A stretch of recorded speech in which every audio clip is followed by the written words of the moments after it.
Когда я впервые купила орхидею, я даже не представляла, какие секреты скрываются за уходом за этим прекрасным цветком. Но знаете, что самое главное? 99% новичков совершают ошибки, из-за которых орхидея может погибнуть в первые месяцы после покупки. Хотите знать, как избежать этих ловушек и заставить вашу орхидею цвести пышным каскадом? Тогда обязательно смотрите до конца. А в конце этого видео я расскажу вам об одном невероятно ценном совете, который изменил мой подход к уходу за орхидеями. Благодаря этому совету моя орхидея не просто живет, а начала цвести как никогда раньше. Наверняка, если у вас только что появилась орхидея, вы тоже чувствуете небольшую растерянность. Но не волнуйтесь, я прошла через это и сегодня расскажу вам, что делать с орхидеей после покупки, чтобы она чувствовала себя прекрасно и радовала вас как можно дольше. Первое – это осмотр растения. Первое, что я всегда делаю, когда приношу новую орхидею домой, это внимательно ее осматриваю. В магазине растения часто испытывают стресс. Там недостаток света, сухой воздух, неправильный полив. Поэтому важно понять, в каком она состоянии и насколько ей комфортно в новом доме. Обратите внимание на листья. Они должны быть упругими, зелеными, без пятен и повреждений. Если они вялые, сморщенные или имеют темные пятна, это может свидетельствовать о проблемах с корневой системой или условиях содержания. Желтые или сухие участки указывают на то, что растение пережило либо переувлажнение, либо засуху. Корни орхидеи – это ее индикатор здоровья. Если они светло-зеленые или серебристые, то все в порядке.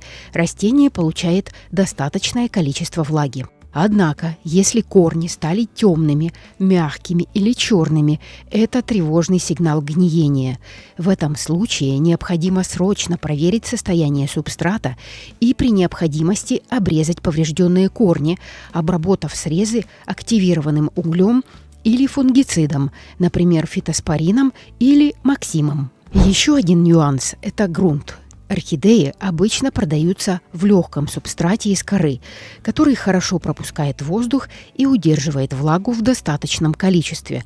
Однако не всегда такой субстрат бывает идеальным. Он может быть либо слишком сухим, либо чрезмерно влажным, что напрямую влияет на здоровье корней. Если кора крошится, рассыпается или имеет неприятный запах, это значит, что субстрат истощен и его лучше заменить при первой пересадке. Запах плесени или гниения также указывает на проблемы. Это сигнал о развитии вредных микроорганизмов, которые могут навредить корням. Проверить состояние грунта можно несколькими способами. Во-первых, слегка раздвиньте кору пальцами. Если внутри видны скопления плесени, слишком плотный мох или субстрат превратился в плотную кашицу, это может создать серьезные проблемы с корневой системой в будущем. Запах сырости или гнили также является тревожным сигналом, свидетельствующим о возможном развитии грибковых инфекций или переувлажнении. Во-вторых, если орхидея посажена в торфяной стакан, его необходимо удалить при первой же пересадке, так как он задерживает влагу и может спровоцировать загнивание корней. Иногда этот стакан бывает скрыт внутри субстрата, поэтому его не сразу можно заметить. Проверьте, нет ли у основания растения плотного темного комка, напоминающего спрессованный торф. Если он есть, аккуратно разомните его пальцами или разрежьте, стараясь не повредить при этом корни. Еще один способ проверки – ощупать дренажные отверстия горшка.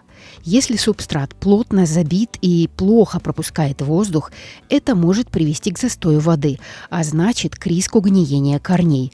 В таких случаях можно осторожно взрыхлить верхний слой субстрата, улучшив вентиляцию и обеспечив корням доступ кислорода. Если после полива вода слишком долго задерживается в горшке, а корни выглядят влажными в течение очень длительного времени, возможно, субстрат слишком плотный и требует замены. Если субстрат оказался слишком плотным, орхидея может испытывать нехватку кислорода, а это крайне важно для ее здоровья.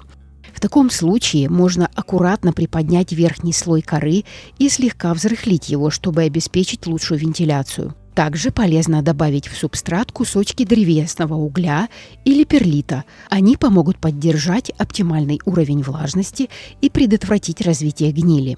Постарайтесь аккуратно оценить субстрат и при необходимости внести корректировки в полив или проветривание корневой системы. Помните, что качественный субстрат – это залог здоровья и долголетия вашей орхидеи. Нужно ли пересаживать? Теперь о самом важном. Стоит ли сразу пересаживать орхидею после покупки? Это один из самых распространенных вопросов у новичков, ведь часто в магазинах советуют пересадить растение сразу после покупки. Однако так ли это необходимо? Многие совершают ошибку, сразу меняя субстрат. Но этого делать не нужно. Дело в том, что после транспортировки и смены окружающей среды растение уже испытывает стресс, а пересадка в этот момент может только усугубить ситуацию. Корням необходимо время, чтобы адаптироваться к новому месту и уровню влажности. В среднем орхидее требуется от 10 до 14 дней, чтобы привыкнуть к новому дому и условиям содержания. Пересаживать сразу стоит только в одном случае, если корни явно подгнившие, поврежденные или если субстрат в горшке слишком испорчен. Например, он источает затхлый запах, содержит плесень или слишком сильно уплотнился. В таких случаях промедление может привести к гибели растения, поэтому пересадка необходима. Для этого используйте свежий субстрат, состоящий из коры хвойных деревьев, небольшого количества древесного угля и перлита. Также можно добавить мох сфагнум. Такой состав обеспечит хорошую циркуляцию воздуха и предотвратит загнивание корней. Пересадка орхидеи – это целый процесс, требующий особого внимания. Чтобы не допустить ошибок, я сниму отдельное подробное видео, где расскажу обо всех нюансах правильной пересадки, какие инструменты и материалы использовать, а также расскажу, как сделать все максимально безопасно для вашей орхидеи. Следите за обновлениями, чтобы не пропустить. Если же с корнями все в порядке, просто дайте орхидее время на адаптацию. Выберите для нее подходящее место с хорошим освещением и стабильной температурой. Не меняйте условия резко. Это поможет растению легче пережить перемены и начать активно расти в новых условиях. Полив после покупки. Вместо пересадки лучше уделить внимание поливу. Важно понимать, что орхидеи чувствительны к переувлажнению, поэтому подход к поливу должен быть осторожным и продуманным. Если ваш горшок прозрачный, то вам повезло. Корни сами подскажут, нужно ли поливать. Серебристые или белые корни означают, что орхидея нуждается в поливе, а если они зеленые, то влаги достаточно. Однако даже при прозрачном горшке важно обращать внимание на состояние субстрата. Если кора сухая, а корни серебристые, то полив необходим. Поливать орхидею сразу после покупки не стоит, особенно если она уже хорошо увлажнена. Новая среда – это стресс для растения, и избыточная влага в этот момент может спровоцировать загнивание корней. Оптимально подождать 3-4 дня, чтобы орхидея адаптировалась к новому микроклимату. Если ваш горшок непрозрачный, определить влажность можно несколькими способами. Во-первых, проверяйте вес горшка. Сухой субстрат значительно легче влажного. Во-вторых, можно использовать деревянную шпажку. Аккуратно вставьте ее в грунт на несколько минут, а затем выньте. Если шпажка остается сухой, то пора поливать, а если влажной, полив можно отложить. Поливать орхидею лучше методом погружения. Для этого поставьте горшок в миску с водой комнатной температуры на 10-15 минут, чтобы субстрат впитал необходимое количество влаги. После этого обязательно дайте лишней воде полностью стечь, так как застой влаги в горшке – это прямая угроза корням. Чтобы избежать загнивания, не оставляйте воду в поддоне после полива. Я также запишу отдельное подробное видео на тему «Как поливать орхидею», где разберу все тонкости правильного полива, как избежать ошибок и как сделать так, чтобы ваша орхидея чувствовала себя идеально. Следите за обновлениями, чтобы не пропустить это видео. При регулярном уходе старайтесь не пересушивать орхидею, но и не переувлажнять ее. Оптимальный режим полива зависит от температуры в помещении, влажности воздуха и, конечно, сезона. Летом полив может быть чаще, раз в 5-7 дней, а зимой раз в 10-14 дней. Главное следить за состоянием корней и субстрата, и тогда ваша орхидея будет чувствовать себя прекрасно. Освещение и место для орхидеи. Еще один важный момент – место, куда вы поставите вашу красавицу. Орхидеи любят свет, но не прямые солнечные лучи, от которых листья могут получить ожоги. Лучше всего выбрать подоконник с рассеянным светом, например, восточное или западное окно, где солнце не будет слишком агрессивным. Если окна выходят на юг, обязательно используйте легкую занавеску или полупрозрачную штору для притенения, особенно в летний период, когда солнечные лучи наиболее интенсивны. Также можно разместить орхидею не на самом подоконнике, а немного в глубине комнаты, чтобы свет был более мягким и рассеянным. Если же света не хватает, например, зимой или в пасмурные дни, то можно использовать фитолампу. Оптимальная продолжительность освещения для орхидеи около 12-14 часов в день. Если вы решите использовать искусственное освещение, выбирайте лампы с температурой света от 5000 до 6500 кельвинов, которые максимально приближены к естественному дневному свету. Размещайте их на расстоянии 20-30 см от растения, чтобы избежать перегрева листьев. Также важно учитывать сквозняки. Орхидеи чувствительны к резким перепадам температуры, поэтому не ставьте их под прямое воздействие кондиционера или рядом с батареей отопления. Идеальная температура для комфортного роста орхидеи 18-25 градусов днем и не ниже 15 градусов ночью. Выбирая место для орхидеи, помните, что правильное освещение – это залог ее здоровья и будущего цветения. Влажность воздуха. Не забывайте про влажность. Орхидеи, особенно фаленопсисы, любят влажный воздух, так как в природе они растут в условиях тропического климата с высокой влажностью. Оптимальный уровень влажности для них составляет 50-70%. Если у вас дома воздух слишком сухой, особенно зимой из-за работы отопительных приборов, важно принять меры, чтобы предотвратить пересушивание растения. И самый простой способ – это поставить рядом с цветком блюдце или поддон с водой. Вода будет постепенно испаряться, повышая влажность вокруг растения. Однако следите, чтобы дно горшка не касалось воды, иначе корни могут начать гнить. Еще один эффективный вариант – использовать увлажнитель воздуха. Это особенно полезно, если в помещении много растений или если воздух постоянно остается сухим. Регулярное использование увлажнителя создаст благоприятную среду для орхидеи и предотвратит пересыхание ее корней и листьев. Можно также периодически опрыскивать листья теплой отстойной водой. Делать это лучше в утренние часы, чтобы к вечеру капли испарились и не спровоцировали развитие грибковых заболеваний. Однако крайне важно избегать попадания воды на цветки и в розетку листьев. Это может привести к загниванию точки роста и гибели растения. Если в помещении очень сухо, можно использовать метод группового размещения растений. Поставьте орхидею рядом с другими влаголюбивыми растениями. Они вместе создадут микроклимат с повышенной влажностью. Обеспечение правильного уровня влажности поможет орхидее чувствовать себя комфортно и предотвратит многие распространенные проблемы, связанные с сухим воздухом. Когда подкармливать? Теперь давайте поговорим о подкормке. Орхидеям в период адаптации особенно важны микроэлементы, такие как азот, фосфор и калий. Азот способствует росту листьев и корней, фосфор укрепляет корневую систему, а калий помогает растению цвести и противостоять стрессу. Помимо этих основных элементов, для здорового роста также необходим магний, кальций и железо, которые поддерживают обменные процессы и помогают растению усваивать питательные вещества. Однако в первые недели после покупки не стоит подкармливать растения, чтобы дать ему время привыкнуть к новым условиям. Я знаю, что у многих возникает желание сразу накормить растения удобрениями, но подождите. Первые 3-4 недели после покупки орхидею подкармливать не нужно. Ей важно восстановиться после стресса. Спешка с удобрениями может только навредить, поскольку ослабленные корни могут не усваивать питательные вещества должным образом, что приведет к накоплению солей в субстрате.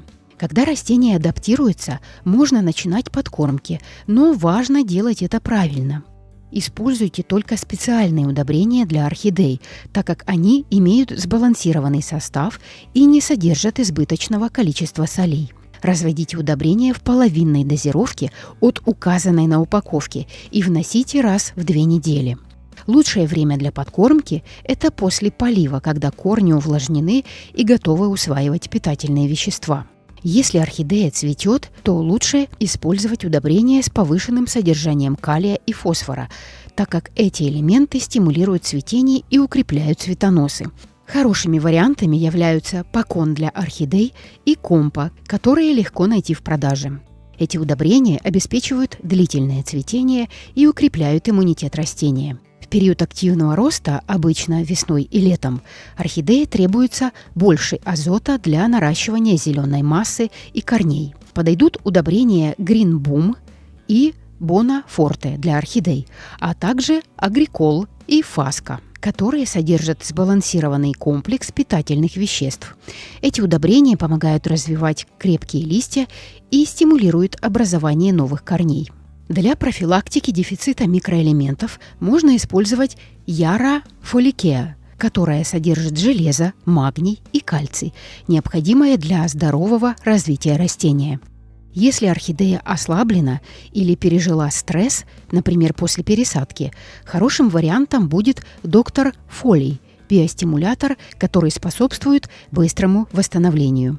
А вот осенью и зимой орхидеи замедляют рост, поэтому подкормки можно сократить до 1 раза в месяц или вовсе прекратить. В этот период лучше использовать менее концентрированные удобрения, такие как стимовид или флоровид, которые поддержат растения, не вызывая перегрузки солями. Важно помнить, что избыток удобрений может навредить орхидее, поэтому лучше немного недокормить, чем перекормить. Следите за реакцией растения. Если листья начинают темнеть или покрываться пятнами, а корни выглядят пересушенными, возможно, удобрения вносятся слишком часто или в слишком высокой концентрации. Что делать с цветоносами? А как же цветоносы, спросите вы? Чтобы орхидея повторно зацвела, ей необходим правильный уход. Основные факторы, стимулирующие повторное цветение, включают разницу дневной и ночной температуры. Разница в 4-6 градусов помогает пробудить цветочные почки. Правильный световой режим. Орхидее необходимо не менее 12 часов света в день. Умеренный стресс. Например, небольшое сокращение полива на время, чтобы имитировать природные условия. Помимо этого, важно обеспечить орхидее правильный период покоя. После цветения растению нужно набраться сил, поэтому в этот период лучше сократить подкормки, уменьшать полив и слегка понизить температуру. Это поможет растению заложить новые цветовые почки. Если орхидея долго не цветет, то можно попробовать переставить ее в более прохладное место на 2-3 недели, а затем вернуть на прежнее место. Такой метод часто стимулирует появление новых цветоносов. Иногда после покупки орхидея начинает сбрасывать цветки. Не пугайтесь, это нормально, особенно если она пережила перепады температур в магазине или при транспортировке. Важно не менять условия резко, не переставлять растения, не увеличивать полив или подкормки сразу после покупки. Дайте ей адаптироваться. Если цветонос остается зеленым, его можно оставить, он может снова зацвести. Однако, если он начал засыхать, то его лучше обрезать, оставив небольшой пенек около 1 сантиметра. В некоторых случаях можно подрезать цветонос чуть выше спящей почки. Это стимулирует появление бокового цветоноса, который даст новые цветки. Если же цветонос полностью высох, не расстраивайтесь. Растение будет наращивать корни и листья, а затем выпустит новый цветонос при правильном уходе. Дополнительно можно использовать стимуляторы цветения, такие как циркон или радостим. Они помогают растению пережить стресс и активизируют рост цветоносов. Важно помнить, что регулярное наблюдение за растениями и его условиями содержания – это ключ к долгому и обильному цветению орхидеи. А теперь тот самый ценный совет, который помог мне на 100%. Никогда не оставляйте орхидею в одном и том же месте, если она не цветет. Иногда небольшое перемещение горшка, например, на другое окно или в более прохладное место на ночь, может дать толчок к пробуждению цветоносов. Микроизменения в условиях, особенно в температуре и освещении, помогают орхидее выйти из спящего режима и начать закладывать новые бутоны. Попробуйте, и вы увидите результат. И, наконец, самое главное – не переживайте. Орхидея – это не так сложно, как кажется на первый взгляд. Главное – наблюдать за растением, понимать его потребности и не спешить с кардинальными мерами. Дайте вашей орхидее немного времени на адаптацию, обеспечьте ей правильные условия, и она будет радовать вас пышным цветением долгое время. А если орхидея сбросила цветы, не переживайте, при хорошем уходе она снова зацветет. Надеюсь, мой опыт поможет вам справиться с уходом за новой орхидеей. А если у вас уже есть своя история или вопросы, обязательно пишите в комментариях. Я всегда рада делиться знаниями и помогать вам. До встречи в новых видео.